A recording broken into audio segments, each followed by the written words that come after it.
waktunya seperti apa tuh Bunda? Ntar syuting, keluarga, arisan atau apa segala macam itu? Wah, gue bukan termasuk tipe ke perempuan yang senang arisan ya. Oh. Satu aja gue nggak punya arisan. Karena mungkin karena masalah waktu ya. Kalau ikut arisan terus kita nggak hadir juga kan nggak enak. Jadi mendingan aku nggak ikut arisan ya. Waktunya memang nggak cukup.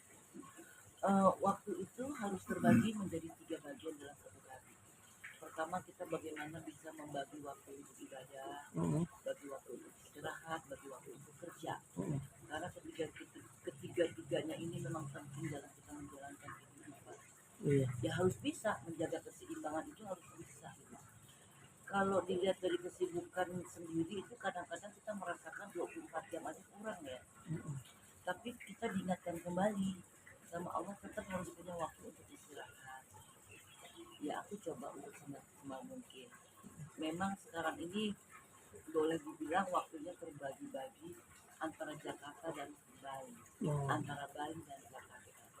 Ya aku juga membangun sebuah resort semata-mata ini ikut memberikan kontribusi menjaga dan melestarikan budaya bangsa yang ada di Bali, culture Bali memang saya suka. Jadi saya buat resort nggak terlalu besar tapi ya lumayan lah ya, sebagai pribumi punya resort masa orang asing semua isi di Bali kan harus dibantu juga perbumian. Nah ini restoran juga nggak pernah bercita-cita punya restoran. Pada saat kita pandemi kita dilarang nggak boleh keluar rumah, nggak boleh traveling kemana-mana, stres juga kan kalau nggak boleh kemana-mana kan. Saya hobinya salah satu makan sama traveling. Iya. Jadi akhirnya terpikir jadi mendingan rumah tinggal saya ini dulu saya tinggal di sini hampir lebih dari 30 tahun ya.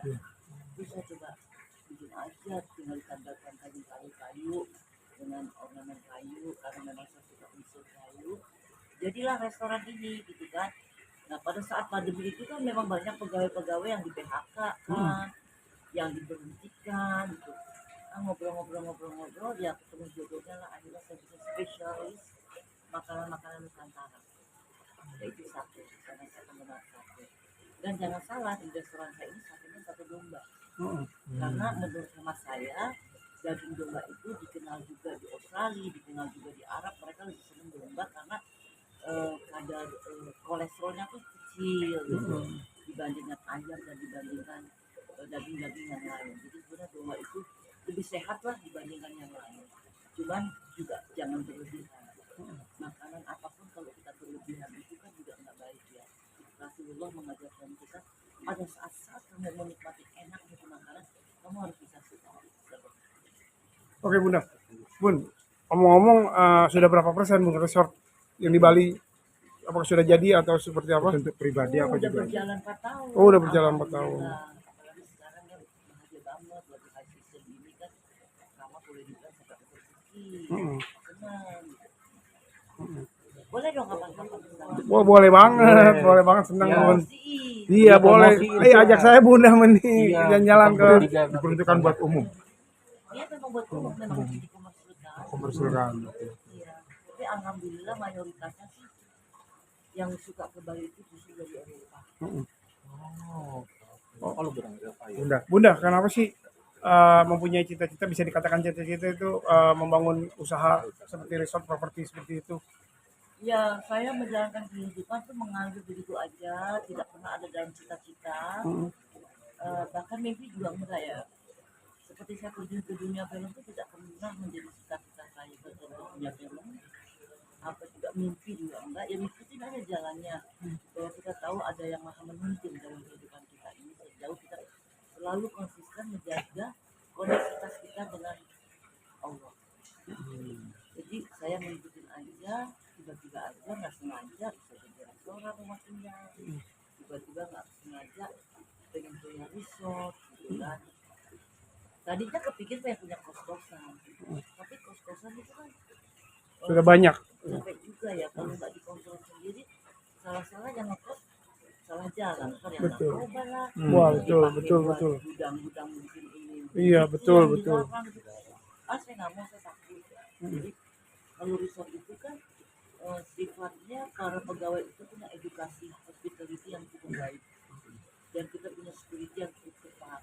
Jadi masuk aja harus ada KTP kayak gitu kan. Kita check in di hotel itu harus ada KTP, harus ada ID kita gitu. Jadi sistem kontrolnya menurut saya lebih hemat, lebih nyaman, lebih tidak terlalu khawatir lah ya, semuanya mengikuti SOP internasional, SOP sebuah hospitality secara mendunia. Jadi kita harus memang pastikan, harus patuhi aturan-aturan seperti itu. Kalau kos-kosan kan enggak dikelola oleh kita sendiri gitu kan, kadang-kadang bisa nggak bisa kontrol, bisa kebablasan juga takut saya. Jadi saya lebih senang di hospitality. Di hospitality itu juga ada restorannya, ada spa-nya gitu. Jadi banyak passion yang saya suka ada di sini. Setelah resort mungkin apalagi yang Bunda ingin wujudkan ke depannya? Tentunya film ya, karena film sudah mendarah daging di saya. Saya sudah kembali ke dunia film dengan beberapa film. Ya masih ada obsesi sih, kepingin bisa, kalau diizinkan Allah, pengen menyutradarai film. Oh, Tapi masih belum tahu iya. apa. Iya. Saya